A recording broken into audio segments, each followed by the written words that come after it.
Hello दोस्तों, कैसे हो आप लोग। आई होप कि सब लोग बहुत अच्छे होंगे और सबकी पढ़ाई बहुत अच्छे से चल रही होगी। मैं प्रदीप झा आप सभी लोगों का एक बार फिर से आपके अपने यूट्यूब चैनल आर्यभट्ट पाठशाला पर स्वागत करता हूं।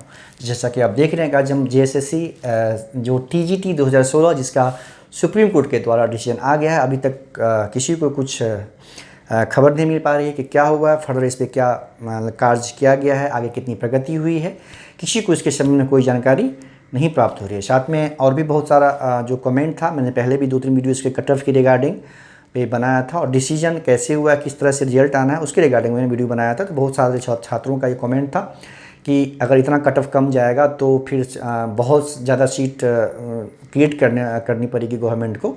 तो मैंने एक जो सीट कितने सीट वैकेंट हैं उसकी रिगार्डिंग में वीडियो बना चुका हूं। आप देख चुके होंगे उसको, शायद याद नहीं देखे हैं तो जाकर आप जरूर देख लीजिए कि अभी भी करीब समझिए कि 9500 टोटल सीटें जो थी 17,572 आई थिंक थी, उसमें से 9500 के आसपास सीटें अभी भी खाली हैं। तो अच्छी खासी संख्या में सीटें रिक्त हैं और सबकी ज्वाइनिंग होनी है, क्योंकि सुप्रीम कोर्ट का डिसीजन है। ऐसा नहीं है कि किसने कार्मिक ने या आयोग ने डिसीजन लिया है। तो ठीक है, अभी सब लोग परेशान हैं कि झारखंड में जैसा कि आप देख रहे हैं कि राजनीतिक अस्थिरता विद्यमान है और ये समस्या का समाधान जल्दी हो जाएगा। जैसा कि उनको पता है कि उनको अभी विधायकी उनकी निरस्त कर दी गई है, तो फिर से चुनाव लड़के फिर से मुख्यमंत्री बन जाएंगे, ऐसा अनुमान लगाया जा रहा है। ठीक है, तो जो ही ये समस्या का समाधान हो जाएगा और ये उसके मतलब ये समझिए कि सुप्रीम कोर्ट का डिसीजन है, इस पर कुछ फर्क नहीं पड़ने वाला है। वो काम हो सकता है कि चल रहा हो, क्योंकि सारे ब्यूरोक्रेसी अभी गवर्नमेंट में इंगेज हो गए होंगे, तो इसमें हो सकता है थोड़ा सा डिले हो। लेकिन ये भी ध्यान रखना पड़ेगा गवर्नमेंट को या ब्यूरोक्रेसी को कि सुप्रीम कोर्ट के द्वारा 1 महीने का समय दिया गया है, तो उससे पहले प्रक्रिया की शुरुआत जरूर कर देनी होगी, नहीं तो फिर कोर्ट के अवमानना का मामला बन जाएगा, वो और ज़्यादा घातक साबित होगा झारखंड सरकार के लिए। ठीक है, तो आप लोग चिंता ना करें, ज्वाइनिंग होगी, इससे बहुत फर्क नहीं पड़ने वाला है राजनीतिक अस्थिरता से। डिसीजन सुप्रीम कोर्ट के द्वारा दिया गया है, तो जल्दी ही आप लोग का ये प्रोसेस शुरू हो जाएगा। और जो बहुत सारे छात्र को जो डायलेमा है कि किसका होना है, नहीं होना, क्या होना है, सब कुछ क्लियर हो जाएगा। वैसे मैं पहले वीडियो में अच्छे से समझा चुका हूँ, फिर भी बहुत सारे छात्रों का ये था कि अगर मान लीजिए फिर से एक बार मैं थोड़ा सा क्लियर कर दूँ कि छात्रों का ये था कि अगर कटअप उतना कम जाएगा, अगर मान लीजिए किसी मान लीजिए हिस्ट्री सिविक्स किसी मतलब मैं उदाहरण दे रहा हूँ, एग्जैक्टली मुझे अभी याद नहीं कि कितना कटअप गया था किसका, मैंने बताया था।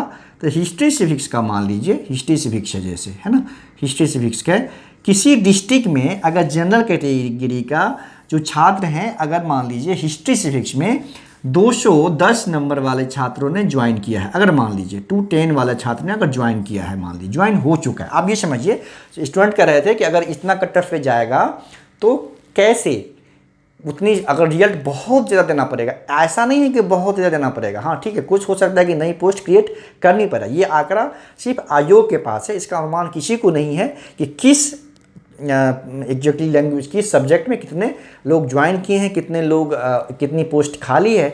इसका मैंने बहुत ढूंढने का प्रयास किया, लेकिन कहीं पे एग्जैक्ट डाटा उसका मिला नहीं। ठीक है, तो अब ये देखिए कि अगर 210 वाला किसी टीचर ने ज्वाइन कर लिया है, मान लीजिए, ठीक है, अगर मान लीजिए अब जो नई सीट अब जो अगर गवर्नमेंट मेरिट बनती है, तो अगर मान लीजिए छात्रों का कहना है कि अगर इतना मेरिट बनाएगा तो क्या होगा कि सीटें बहुत ज़्यादा क्रिएट करनी पड़ेगी पोस्ट।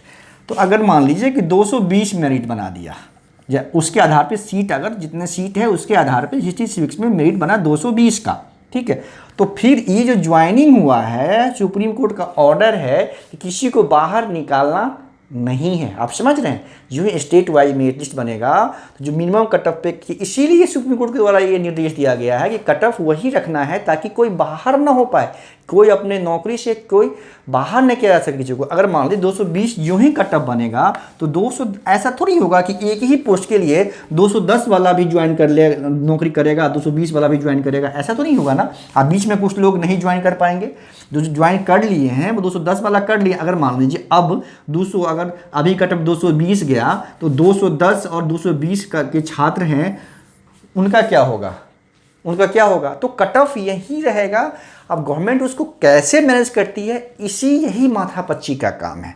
ठीक है, अगर आप मैंने मेरा वीडियो देखे होंगे डिसीजन वाला, तो इस पे एकदम डायरेक्ट बताया गया, क्लियर बताया गया है कि किसी भी डिस्ट्रिक्ट में जिस सब्जेक्ट का संबंधित कैटेगरी में सबसे मिनिमम कट ऑफ, वो कट ऑफ जिस पे ज्वाइन कर लिया गया है, ज्वाइन हो गई है, वही कट ऑफ रखना है। ठीक है, तो आप ये समझिए कि सभी सब्जेक्ट में यही नियम को लागू किया जाएगा। आप समझ रहे हैं कैसे कैसे ये होगा। अगर 220 पे मान लीजिए सीटें फुल हो गई, जितनी सीटें हैं, तो ये संभव है कि 220 अभी 220 प्लस पे ज्वाइन करवा दे, अब पहले वाला 210 पे ज्वाइन कर ले अगर मान लीजिए, तो फिर सुप्रीम कोर्ट का जो डिसीजन है उसका मतलब एक तो उसकी अवहेलना हो गई, दूसरा अभी जो 210 और 20 के नंबर में जो छात्र हैं उनका क्या होगा।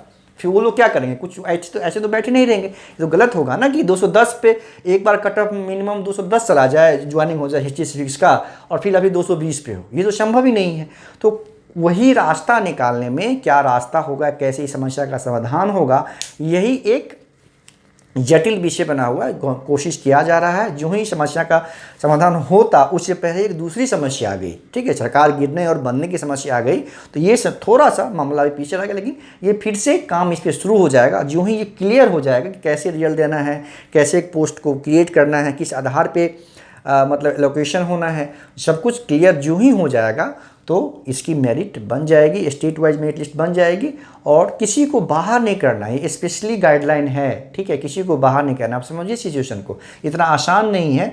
कट ऑफ यही रखना पड़ेगा, गवर्नमेंट को रखना पड़ेगा, क्योंकि अगर जो ही इसे बढ़ाएगा मान लीजिए कट ऑफ, तो फिर इसकी 210 वाला ज्वाइनिंग कैसे हो जाएगा, कैसे ज्वाइन कर नौकरी करेगा वो लोग। इसमें जो 20 के नंबर हैं, 20 वाले मार्क्स के जो स्टूडेंट हैं वो कहाँ जाएंगे, उनका क्या होगा। तो आप यही समझिए कि सभी सब्जेक्ट में जो मिनिमम कट ऑफ कैटेगरी में किसी भी डिस्ट्रिक्ट में जो स्टूडेंट जो छात्र संबंधित विषय में ज्वाइन कर चुके हैं, बाध्यता है कि गवर्नमेंट को वो कट ऑफ रखना पड़ेगा। उसके लिए गवर्नमेंट कैसे, क्या तरीका अपनाती है, क्या रास्ता निकालती है, ये डिसीजन लेना गवर्नमेंट का काम है और आयोग का काम है। दोनों मिलजुल के इस पर काम शुरू हो गया था, लेकिन चूंकि अभी राजनीतिक अस्थिरता की वजह से पिछले 3-4 दिनों से इस पर कोई काम नहीं हुआ है।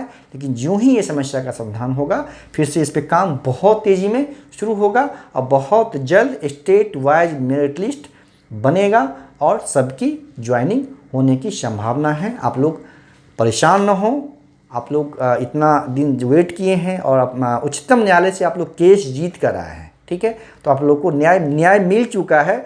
और न्याय का जो है अब उसका उपयोग करना है, न्याय को मतलब सरकार को उस पर अमल करना बाकी है। आप लोग को न्याय मिल चुका है, ठीक है, सरकार के द्वारा उस पर अमल किया जाना बाकी है। तो अब बहुत जल्द आप लोग को खुशखबरी मिलने वाली है।